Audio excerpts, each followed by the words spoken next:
journalist, columnist, uh, tremendous PR person, owns a company called Daisy Group. And if I actually tell you everything that is in Warren's biography, this podcast will go for 3 hours, and who the hell would want to listen to it? I certainly wouldn't, and neither would Warren, neither would anyone in Warren's family. So, Warren, without further ado, great to have you back. Thanks for having me back. Well, my joke is sometimes, if you give a talk or a speech and they list off the different things you did and say, and then they say nice things, look at all the different things you've done. And then I get up and my joke is always, well, it sounds to me like I can't hold down a job. So Well, you're like a lot of people who have written books, and I lose track of how many. I think it's what, a baker's dozen or so that I you've got got in 10, your. yeah, 10 and well, stay tuned. You'll be one of the first to know what's happening next. I always wondered. I don't mean to, sound like a 1980s morning DJ, but I mean, you can take me out of that world, but you can't take that world out of me. So every now and then, you're prompting me to ask a 1980s DJ question. What's it like on the first date when you tell your date that you've written 10 books? What's the general reaction to that? Um, you get really you've written books and you I'm know just wondering. I'm just wondering if it's a good pickup line. I mean, I've written 10 books. What did that other jamoke do for you? Just well wondering. maybe really the second question is more important. What are they about? Are they kids books? It's about farting or whatever. All and right. um I never require family or friends to read my stuff. I don't need them to do that. If they want to, they can, and we can talk about it. But it's um, people find it surprising, I think, most of the time. So, um, but they're nice about it because when you write a book, whether it's me or anybody else, it's a lot of work. It's a lot It's of a lot work. of work. Yeah. Look, you find out, I think, much more about a person's mind when you read their stuff, especially if it's in a book, because it's a lot of commitment. That's why I'm afraid to meet Stephen King, because I think he's just his mind goes to places. I think I get dark sometimes, but nothing compared to the great Stephen King in Maine. Glad that he's on X, Yeah. aka Twitter. Warren, I don't have much doubt, based on your passion for the current situation with anti-Semitism globally and specifically in Canada, that your next book will have something to do with hate. You've written a number of books in the areas of racism, and I think I got to know you best many years ago when you started writing about the far right wing in Alberta. I, without getting into the business about specifically what you may put in the next book, will you think about the contrast between how all of this anti-Semitism, anti-Zionism business is being dealt with in the United States versus Canada? Because while there may be some level of organization in Canada, it seems to be organized crime in the U.S. 24/7. Yeah, no, absolutely. And I had a column in Post Media yesterday. As you know, because you know me, I'm kind of doing a follow the money exercise because that always tells you the most. I'm not a forensic accountant, but I found that out in BC, there's groups paying as much as $20,000 a month to protesters to protest. Montreal, they're getting 150 bucks a protest. And then the Daily Mail and the New York Post this week came up with more information, like in some of the organizers of the protests at Columbia and other U.S. universities are getting, like, get this. Actually, you and I should quit our jobs. $5,000 US a week to do 8 hours of organizing. That's pretty Wow. good dough. That Yeah. was a 650 bucks an hour. And then the Daily Mail, well, the Daily Mail didn't do the work. It was a group called the Institute for the Study of Global Anti-Semitism and Policy. They sent me their report late yesterday, so I haven't dug into it yet. But basically, what it says, Charles, is we're trying to figure out how is the money getting to these groups? How is that happening? What's the flow chart? And for sure, there's cryptocurrency, there's Bitcoin stuff happening, which is really hard for authorities to track. But a lot of it is happening through NGOs and charitable groups. They're providing kind of an umbrella for money to come in. So students for Justice in Palestine, SJP is one of the biggest organizers of these protests, is getting a ton of dough sent funneled to them through groups like Westchester People's Action Coalition and Tide and Americans for Justice in Palestine. So there's a coordinated effort here. To your question, I apologize for promoting my column in that way, but I'd be honored if people were to read that.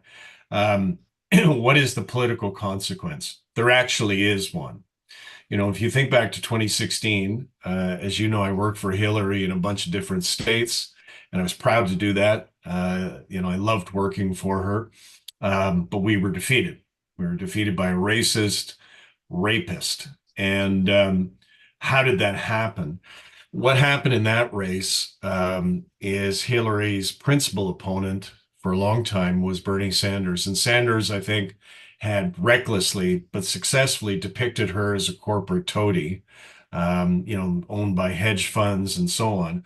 And so when we drilled down into the loss that Hillary experienced, as you know, it was about 70,000 votes in Wisconsin, Pennsylvania, and Michigan.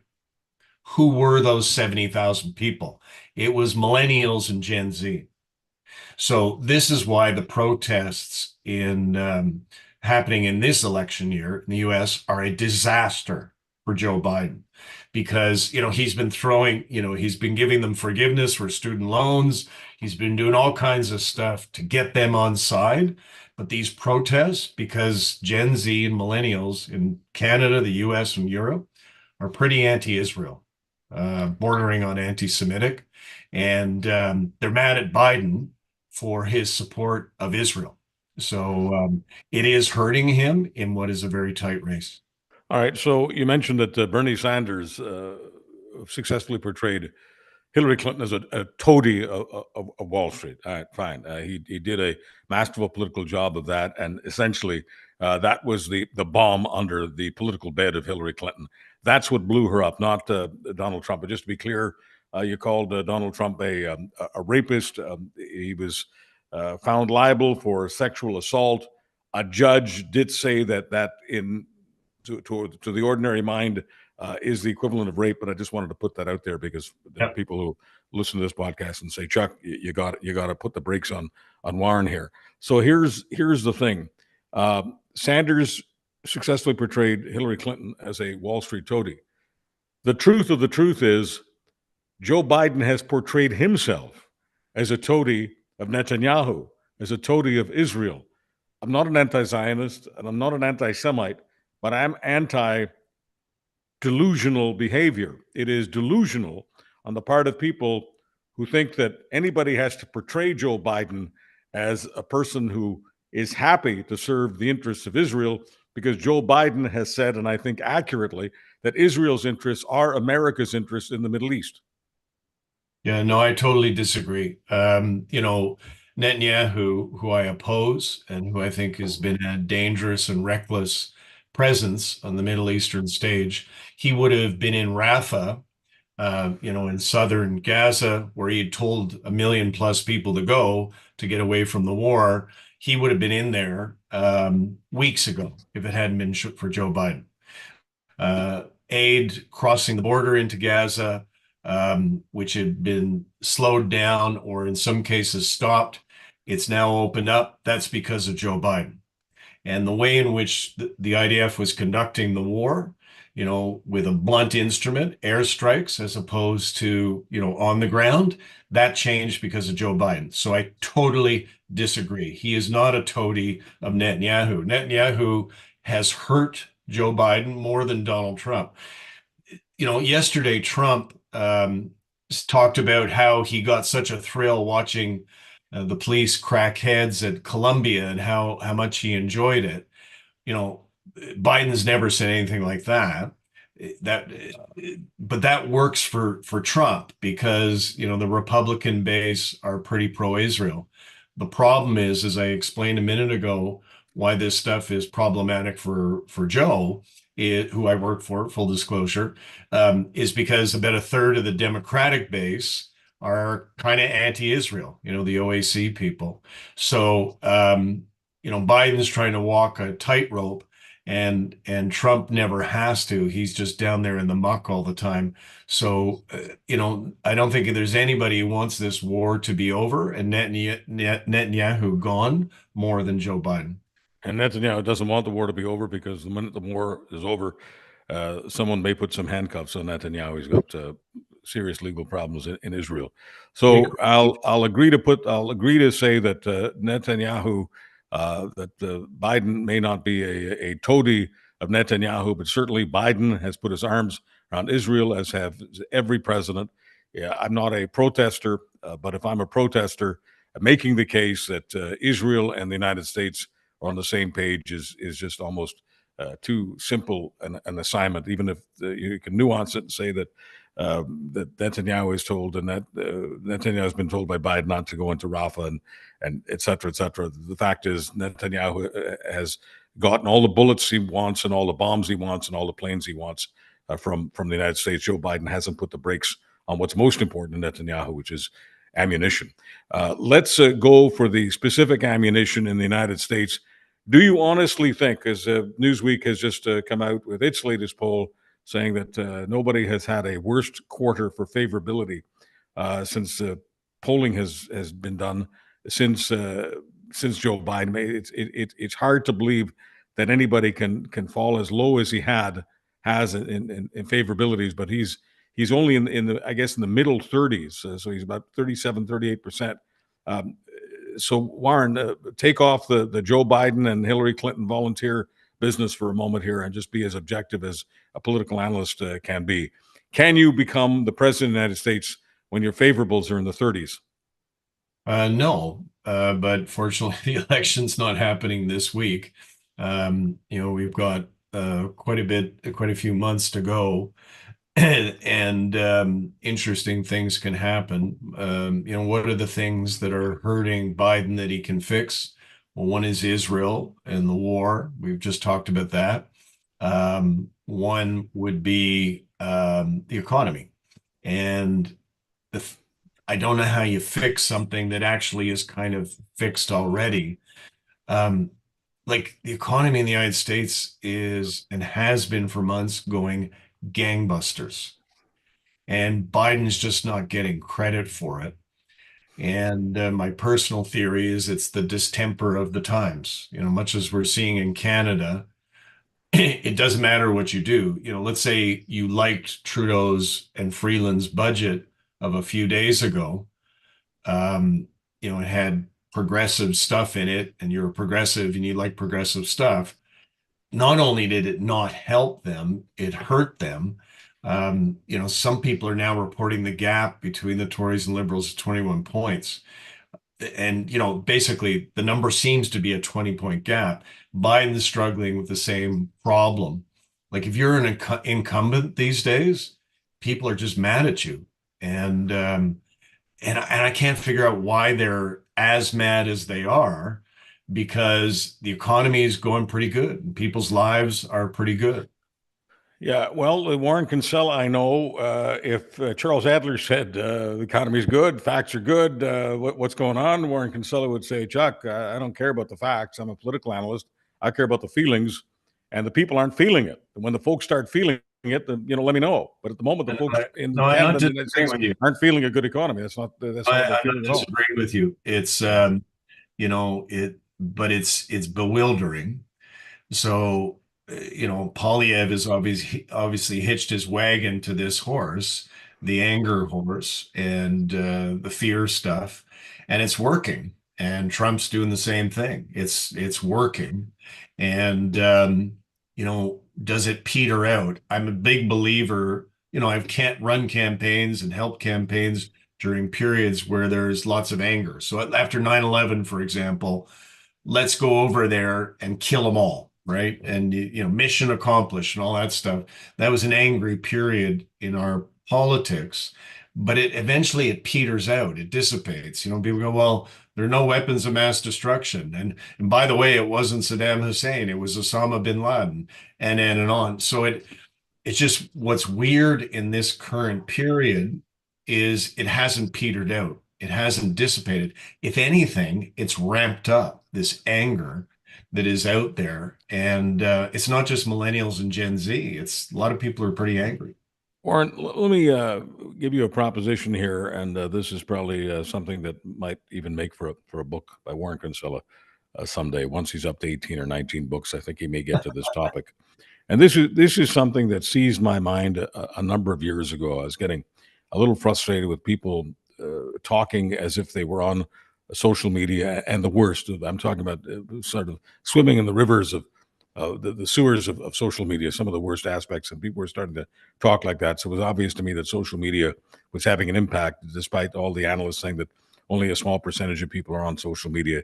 It has had a large impact, and it continues to. Social media provides people with virtual company, virtual friends, and virtual groups. And so people are staying away from traditional groups. And traditional groups and traditional communities, I don't care whether it's a service club or a church or a synagogue, whatever, the places where people generally had an opportunity to express their community feelings, some of those places are gone. They're certainly dilapidated. They're certainly not well attended. Don't you think, and you knew I'd get to a question eventually, don't you think that the lack of community feeling is what is missing? Don't you think that the lack of community spirit and community feeling is what allows the anger to continue to boil? Well, if you mean by community feeling, you mean decency. Yes, I agree with you. But you and I have been doing the stuff that we do for a long time, right? And you and I know there's always angry people, right? There's always as many as 20% of the electorate are pissed off all the time. So what is the change that has taken place in our lifetimes? It's this, right? What's happened is, in the past, there's always been anti-Semites. There's always been neo-Nazis. There's always been racists. There's always been conspiracy theorists. They've always been with us, to mangle what Christ said about the poor, but they were disorganized. They have learned since 2015, 2016. So the first iteration of this was Brexit, then followed by Trump, and then subsequent events like the convoy occupation in Ottawa or January 6th in DC, or, now. These people have organized themselves. They're a minority, but they've figured out how to get together and do the things they do. So you're seeing, as we talked about a few minutes ago, these groups across the United States taking over campuses. Most of them are not students. So, most of them, according to McGill yesterday, are not students of McGill. They're professional shit disturbers and organizers and protesters going in to cause chaos. And they're super organized. And the internet has facilitated them doing that. Like, just to conclude with this, I've been writing about the far right and racism and extremism for many years, as you know. They tended to be losers, right? They'd have a meeting, they'd get 20 people out. They'd run for school trustee and they'd come last in a field of, 20 people. They could never get their act together. Soon as the internet arrived, David Irving and Ernst Zundel and all these bad guys figured out, oh my God, I can now communicate my hateful message to a global audience instantaneously at no cost. It was a revolution for them. They were actually, in fact, the first ones to seize on the internet and the potential it created.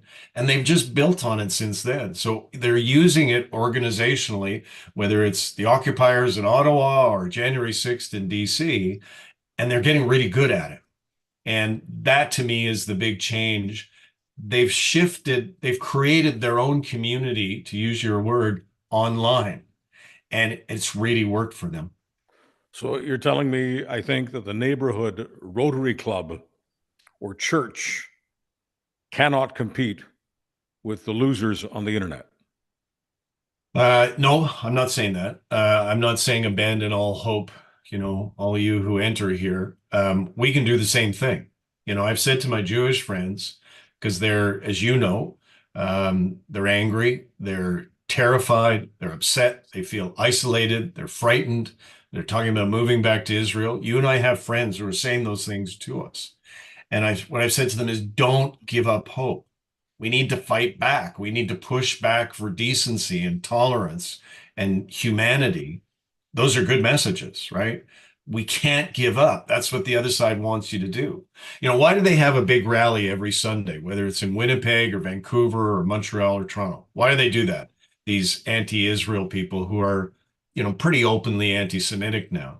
They're doing that to intimidate good people into silence, right? They're doing that to persuade people there's no point. I should just give up, or I shouldn't say anything because somebody may come after me.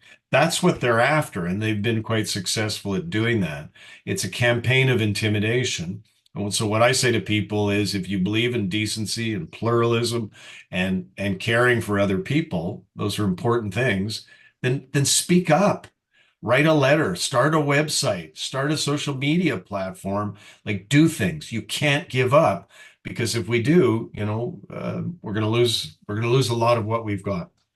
So in the polls, it doesn't matter which poll you look at. Poilievre is significantly ahead. He's either double digits or somewhat less than double digits. Leger came out with a poll this week, said that he was 21 points ahead of the Liberals. I think Poilievre's Conservatives had more than the Liberals and the NDP combined. I honestly can't remember the last time I saw anything like that. So I just sit here and I wonder if Poilievre is so significantly ahead, why doesn't he at least try to fake statesmanship?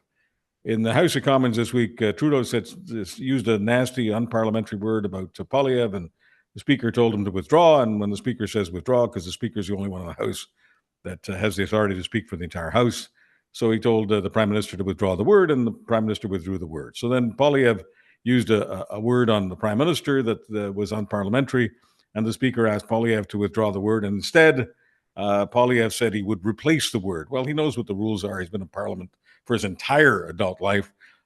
So I guess he decided that he would turn this into an incident, and they threw him out, and all of the Tories got righteous about Poilievre being thrown out, and Poilievre turned it into a fundraising letter, of course, and said that he was being censored. Look, that's, without mentioning names, that's the kind of stuff that low rent communicators do to raise money. I mean, they pick a fight with someone and then call themselves a victim.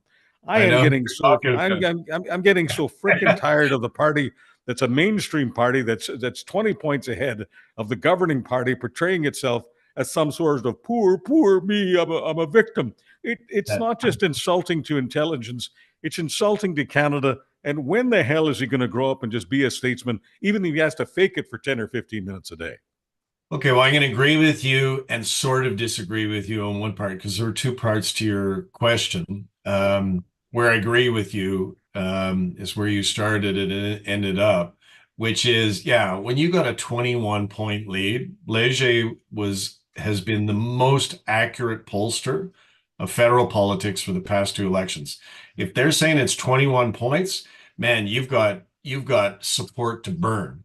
So that is exactly the point at which you be statesmanlike and you don't have to respond to every punch. And, you be kind of a kinder, gentler Tory leader. So I agree with you on that. Where I sort of disagree with you is on this incident in the House of Commons, and it's election year bullshit theater, as John Turner used to call it. Like I thought Trudeau and Poilievre both looked bad. And so to the speaker, Greg Fergus. I think he's the weakest speaker that I can remember in my lifetime. I think a speaker, I've known most of them, maybe all of them, going back to Jean Sauvé. And like, you're in the job to be impartial, and it looks often like Fergus is not impartial. But Trudeau kind of impliedly said that Poilievre was a white supremacist and supports, a Nazi like Alex Jones.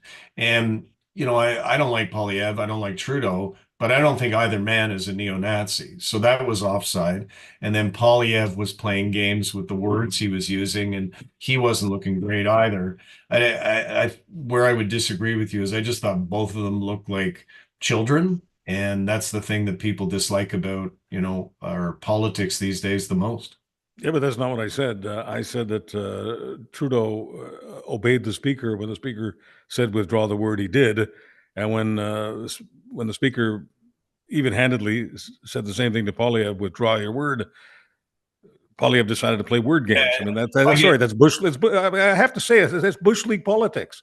It was If just Warren Kinsella did something like that, I would call you personally off the air, and I would say to you, Warren, you're a pro. Don't yeah, pretend but you're not. I just don't, drilling down into the Yeah, incident. I yeah. think on a scale of blame, suggesting somebody's a neo-Nazi is more offensive than calling them wacko or calling their policies wacko. Like, who fucking cares if you get called wacko in politics? If you're in politics and you're upset with wacko, which is also kind of almost funny, you shouldn't be in politics.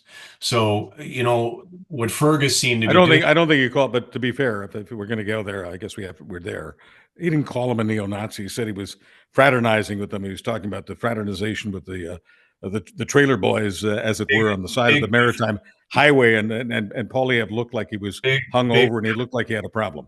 Big difference. Big diff. I think that is personally my view, my assessment. I looked at it, I watched the tape. Yeah. That looked very much like what he was doing. Otherwise, Fergus wouldn't have told them to withdraw. So sorry, I think that's what Trudeau did, but at least he withdrew, as you said. But calling somebody wacko in politics, like big deal. That is not something that merits kicking out a leader of the opposition or any MP from the House of Commons. Like wacko is it just He kicked him out because he wouldn't withdraw the word. He didn't kick him out because he called him wacko. He kicked him out because he wouldn't withdraw the word. How yeah. difficult is it to say All right, well, withdraw the word? we're getting lost in the wacko weeds Well, here. no, I'm just talking about being a professional in the House of Commons. That's all. Yeah. This isn't about right wing or left wing. One was a pro. The prime minister was a pro. He withdrew the word. The other one wasn't a pro. He pretended that he was being censored, and he turned it into a fundraiser and got himself kicked out. I mean, that's. I'm sorry.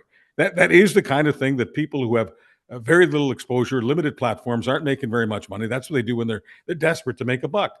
Nobody's making more money than the conservatives. Nobody's more popular right now in the country than conservatives. And to pretend that they're victims, okay, I've said what I've said twice now, so I'm not going to say it again. And let's just agree to disagree on it. Before we go to Warren, I'd like to get some kind of a personal anecdote from you that's meaningful, funny or not. It doesn't matter to me. What's the most meaningful thing that's going on in Warren Kinsella's life right now, where you can share a story with Uncle Chuck? Well, I'm heading to Montreal. I wish we hadn't had a disagreement because now I'm kind of in a grumpy mood, to bury my parents' ashes at Côte-de-Neige Cemetery tomorrow morning at this time. And my dad had asked me 20 years ago to mingle their ashes. And so I've done that. And heading up there with my brother and some of my cousins and friends, and we're going to bury them, inter them where they started, which is in Montreal. So that's the biggest thing in my life right now. What's your most vivid memory of Dr. Douglas Kinsella? It's too many, when you're the son of a guy like that. Uh, well, I mean, don't take my word for it. When we were teenage punk rockers in Calgary and my buddies, Pierre and Alan and so on, they'd come over and, we're wearing our bikers jackets and skinny jeans and punk rock t-shirts. And I say, come on, let's go out, and my friends would want to sit around the table and talk to my parents. And so that's the kind of parents I had, that my buddies would much rather hang out with them than they'd, hang out with me. So I thought that's something I think about often. So it doesn't matter to me how many times we may lock horns on things like politics. You know that I love you. And on this day, the day before you bury your folks' ashes in the Côte-de-Neige Cemetery in Montreal, one that I know well for all the personal reasons in the world, I just want to say to you that I love the two people who gave Warren Kinsella life. Thank you. Thank you. That's Warren Kinsella.